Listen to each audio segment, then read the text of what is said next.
ناظرین، سینئر سیاستدان محمد زبیر کا کہنا ہے کہ پاکستان تحریک انصاف آج بھی ملک کی سب سے بڑی عوامی جماعت ہے اور اس حقیقت سے انکار کرنا زمینی حقائق سے منہ موڑنے کے مترادف ہوگا۔ ان کے مطابق حالیہ سیاسی بحران، قیادت کے مسائل، ریاستی دباؤ اور اندرونی اختلافات کے باوجود پی ٹی آئی کی عوامی مقبولیت ایک مسلمہ حقیقت ہے۔ تاہم یہ بھی سچ ہے کہ موجودہ قیادت پر خود پارٹی کے اندر سنجیدہ نوعیت کے سوالات اٹھائے جا رہے ہیں۔ محمد زبیر کے مطابق کسی بھی سیاسی جماعت کے لیے سب سے بڑا امتحان وہ مرحلہ ہوتا ہے جب قیادت اور کارکن کے درمیان فکری اور عملی فاصلے پیدا ہونا شروع ہو جائیں، اور پی ٹی آئی اس وقت اسی نازک مرحلے سے گزر رہی ہے۔ ناظرین، محمد زبیر کا کہنا ہے کہ جمہوریت اس وقت تک مؤثر اور مضبوط نہیں ہو سکتی جب تک اصل اسٹیک ہولڈرز کو اعتماد میں نہ لیا جائے۔ ان کے نزدیک پاکستان کی سیاست میں یہ ایک مستقل مسئلہ رہا ہے کہ فیصلے اکثر ان قوتوں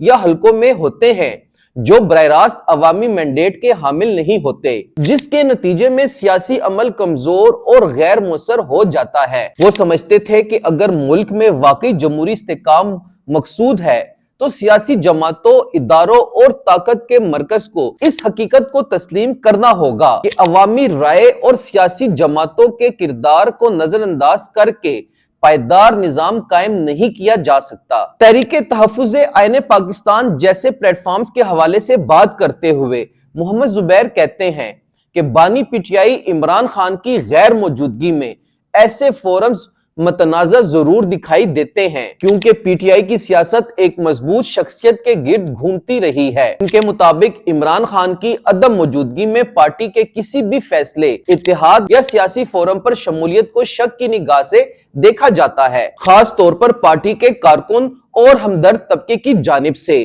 تاہم محمد زبیر کا موقف یہ ہے کہ سیاست میں خلا ہمیشہ متبادل راستہ پیدا کرتا ہے، اور اگر کسی جماعت کی قیادت وقتی طور پر محدود یا غیر فعال ہو جائے تو تنظیمی ڈھانچے کو کام جاری رکھنا پڑتا ہے۔ ناظرین، محمد زبیر اس بات پر زور دیتے ہوئے کہا کہ سیاسی جماعتوں کو سب سے پہلے اپنے داخلی صف بندی درست کرنا ہوگی۔ ان کے مطابق کسی بھی جماعت کی اصل طاقت اس کی تنظیم، نظم و ضبط اور اندرونی آہنگی میں ہوتی ہے، نہ کہ سوشل میڈیا بیانیے یا وقتی عوامی جذبات میں۔ وہ کہتے ہیں جب قیادت کچھ اور کہہ رہی ہو اور کارکن کچھ اور سمجھ رہے ہوں تو ایسے ہی جماعت رفتہ رفتہ کمزور ہو جاتی ہیں، کیونکہ اس صورت میں نہ تو واضح سیاسی سمت باقی رہتی ہے اور نہ ہی کارکنوں میں اعتماد اور یکجہتی برقرار رہتی ہے۔ پی ٹی آئی کی موجودہ قیادت کے حوالے سے محمد زبیر ایک اہم نقطہ اٹھاتے ہیں جسے اکثر نظر انداز کر دیا جاتا ہے۔ ان کے مطابق یہ کہنا کہ موجودہ قیادت پی ٹی آئی کی اصل نمائندہ نہیں ایک کمزور اور غیر منطقی دلیل ہے، کیونکہ اس قیادت کو خود عمران خان نے نامزد کیا تھا۔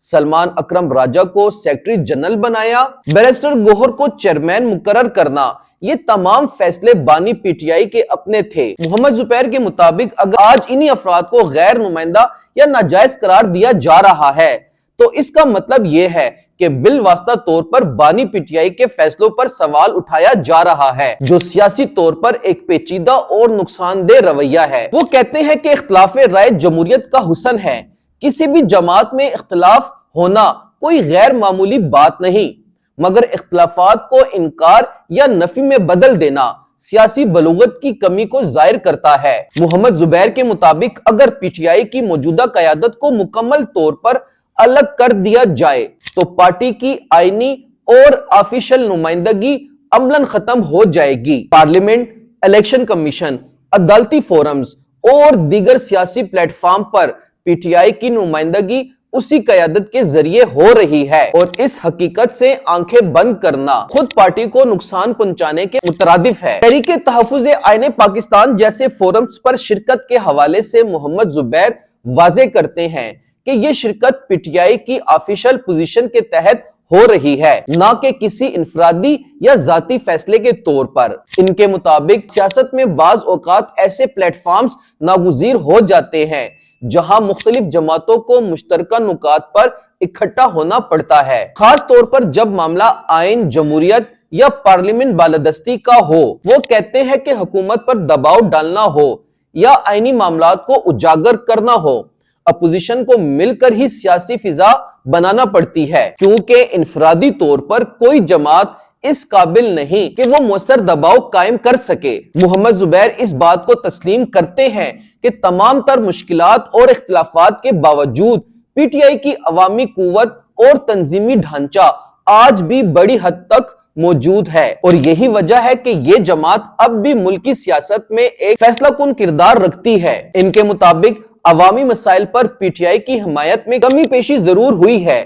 مگر یہ کہنا کہ جماعت ختم ہو چکی ہے یا غیر متعلق ہو گئی ہے، زمینی حقائق اس کے برعکس ہیں۔ موجودہ سیاسی منظرنامے پر بات کرتے ہوئے محمد زبیر کہتے ہیں کہ حکومت سمیت اور اپوزیشن کے ساتھ اس کے تعلقات واضح دکھائی نہیں دیتے۔ ان کے مطابق کبھی مفاہمت کے اشارے ملتے ہیں اور کبھی سختی کا رویہ سامنے آتا ہے، جس سے سیاسی بے یقینی میں اضافہ ہو رہا ہے۔ وہ کہتے ہیں کہ حکومت کے اندر بھی مختلف سوچ پائی جاتی ہے، جہاں کچھ ہلکے سیاسی ڈائلاگ یا کسی ممکنہ ڈیل کے حق میں نہیں، جس کے نتیجے میں سیاسی ماحول مزید پیچیدہ ہو گیا ہے۔ ناظرین، محمد زبیر کے مطابق عمران خان کی شخصیت اور ان کی ترجیحات آج بھی پاکستانی سیاست میں مرکزی حیثیت رکھتی ہیں۔ وہ کہتے ہیں کہ بانی پی ٹی آئی کی موجودگی ہو یا غیر موجودگی، ان کے فیصلے اور بیانات براہ راست سیاسی فضا کو متاثر کرتے ہیں۔ عمران خان کے گرد گھومتی سیاست نہ صرف پی ٹی آئی بلکہ مجموعی سیاسی نظام کو بھی ایک خاص نوعیت کی غیر یقینی کیفیت میں مبتلا کر رکھا ہے، جہاں ہر فیصلہ، ہر پیش رفت اور ہر خاموشی معنی رکھتی ہے۔ ناظرین، محمد زبیر کہتے ہیں کہ پاکستان کی سیاست اس وقت ایک نازک موڑ پر کھڑی ہے، جہاں جذبات، بیانیے اور شخصیات کی بجائے ادارہ جاتی مضبوطی، سیاسی سنجیدگی اور باہمی مکالمے کی اشد ضرورت ہے۔ ان کے مطابق اگر سیاسی جماعتیں بالخصوص پی ٹی آئی اپنی داخلی صف بندی، واضح قیادت اور منظم حکمت عملی پر توجہ دے تو نہ صرف جماعت مضبوط ہو سکتی ہے بلکہ مجموعی جمہوری عمل کو بھی استحکام مل سکتا ہے، ورنہ اختلافات، ابہام اور غیر یقینی کی یہ فضا طویل عرصے تک ملکی سیاست کو جگڑے رکھے گی۔ ہمیں فالو کریں سوشل میڈیا پر اور وزٹ کریں ہماری ویب سائٹ گاؤں نیوز، ہر لمحہ ہر خبر آپ کے ساتھ۔ دیکھتے رہیے گاؤں نیوز، نیوز دیٹ میٹرز۔